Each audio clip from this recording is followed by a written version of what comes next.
الجرتين محطينها.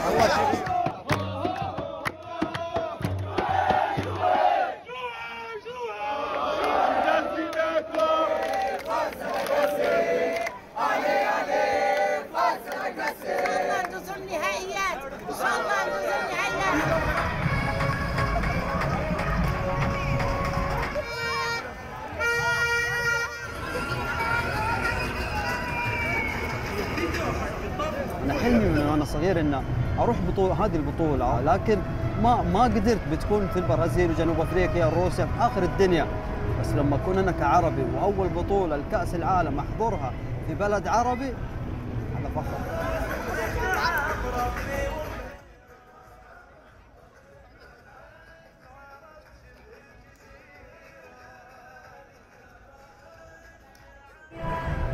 صعوبات كثيرة زي الطقس، الأجواء الحارة، الشمس، الرمال، الكثبان الرملية، والحيوانات المفترسة. يعني أنا في أوقات كنت بمشي بيكون ماشي جنبي ذئب.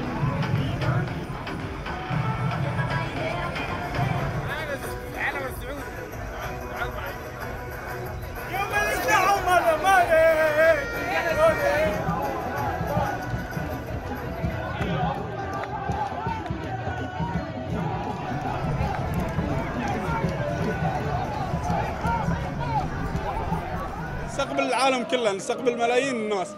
احنا فخورين جدا بهالشيء، واحنا نحاول نمثل القطريين باحسن تمثيل. اي واحد انتقد قطر ترى بيجي قطر، ولو العالم اللي ينتقدون قطر يركزون على بلادهم ويركزون على المشاكل اللي في بلادهم وايد احسن لهم.